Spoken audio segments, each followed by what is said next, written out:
নবী সাল্লাল্লাহু আলাইহি ওয়াসাল্লামের জন্মের আগেই তার বাবা চলে যান, ইতিম মুহাম্মদ সাল্লাল্লাহু আলাইহি ওয়াসাল্লাম। তার মা আমিনা 6 বছর বয়সে ইন্তেকাল করেন। সিচুয়েশন বুঝতে পারছেন? 6 বছর একটা বাচ্চার বাবাও নাই মাও নাই। তার দাদা আব্দুল মুত্তালিব তাকে সাথে রাখেন, খুব আদর করেন, খুব মহব্বত করেন, যেখানে যান সাথে করে নিয়ে যান। তিনি নেতা মানুষ, তার পাশের চেয়ারে তাকে বসতে দেন, বলেন আমার এই নাতি একদিন সাইয়্যেদ হবে, নেতা হবে, এই কথা বলেন। তিনি ইন্তেকাল করলেন 8 বছর বয়সে। তারপরে দায়িত্ব পেলেন চাচা আবু তালেব। নাম কি? এই 8 বছর বয়স থেকে নিয়ে নবী সাল্লাল্লাহু আলাইহি ওয়াসাল্লাম নবী হয়েছেন 40 বছর বয়সে, আর মক্কায় ছিলেন 13 বছর, প্রায় 53 বছর। প্রায় 53 বছর পর্যন্ত, 8 থেকে 53 বছর পর্যন্ত এই যে লম্বা সময় চাচা আবু তালেব নবী সাল্লাল্লাহু আলাইহি ওয়াসাল্লামকে পাহাড়ের মতো প্রোটেক্ট করেছেন, পাহাড়ের মতো। পাহাড়ের পিছনে আপনি দাঁড়ালে কি বাতাস লাগবে? এভাবে তিনি প্রোটেক্ট করেছেন নবী সাল্লাল্লাহু আলাইহি ওয়াসাল্লামকে। তার সন্তানদেরকে যা খাওয়াতেন তার চেয়ে ভালোটা নবীকে খাওয়াতেন সাল্লাল্লাহু আলাইহি ওয়াসাল্লাম। স্পেশাল রান্না তৈরি করে তাকে ডেকে নিয়ে বসতেন, কারণ এতিম ছেলে, মনে কষ্ট আছে, হয়তোবা সবার সামনে বলতে পারে না, ব্যাপারটা বুঝেন না? তিনি এইভাবে ট্রিট করতেন। এমনকি নবী হওয়ার পরে আল্লাহর নবী সাল্লাল্লাহু আলাইহি ওয়াসাল্লামের বিরুদ্ধে পুরা সমাজ চলে গেল। কেউ গালি দেয়, কেউ বলে সাহের, কেউ বলে কাযযাব, কেউ বলে ফারিকুল জামা। মানুষ গালিগালাজ শুরু করলো, নিন্দা গীবত তহমত শুরু করলো, অর্থনৈতিক বয়কট শুরু করলো, সামাজিকভাবে বয়কট করা শুরু করলো। এমন কোনো অত্যাচার নাই যা নবী সাল্লাল্লাহু আলাইহি ওয়াসাল্লামকে করা হয় নাই। বুঝতে পারছেন কথা? এইরকম একটা সিচুয়েশনেও চাচা আবু তালেব তিনি বলছেন, তারা তোমার দিকে আসতে পারবে না দলে দলে যতদিন আমি আবু তালেব দাফন হচ্ছি না মাটির তলে। কথা বুঝতে পারছেন? তারা তোমার দিকে আসতে পারবে না দলে দলে যতদিন আমি আবু তালেব দাফন হচ্ছি না মাটির তলে। এইরকম মানুষ চাচা আবু তালেব।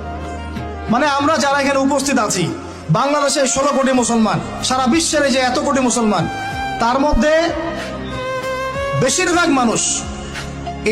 মানুষকে যদি আপনি এক পাল্লায় রাখেন, চাচা আবু তালেবের অবদানটাকে আরেক পাল্লায় রাখেন, ওই পাল্লা ভারী হবে ইনশাআল্লাহ। কিন্তু শেষ পর্যন্ত চাচা আবু তালেব কালিমা লা ইলাহা ইল্লাল্লাহ করতে পারলেন না। কথা কি বুঝতে পারতেছেন ভাই? নবী সাল্লাল্লাহু আলাইহি ওয়াসাল্লাম বারবার বলতেছেন, চাচা খালি একটাবার কালিমা পড়েন, আমি আল্লাহর কাছে আপনার জন্য সুপারিশ করব, আমি আপনাকে জান্নাতে নিয়ে যাব, চাচা খালি একটাবার সাক্ষ্য দেন, শাহাদা দেন। হলো না।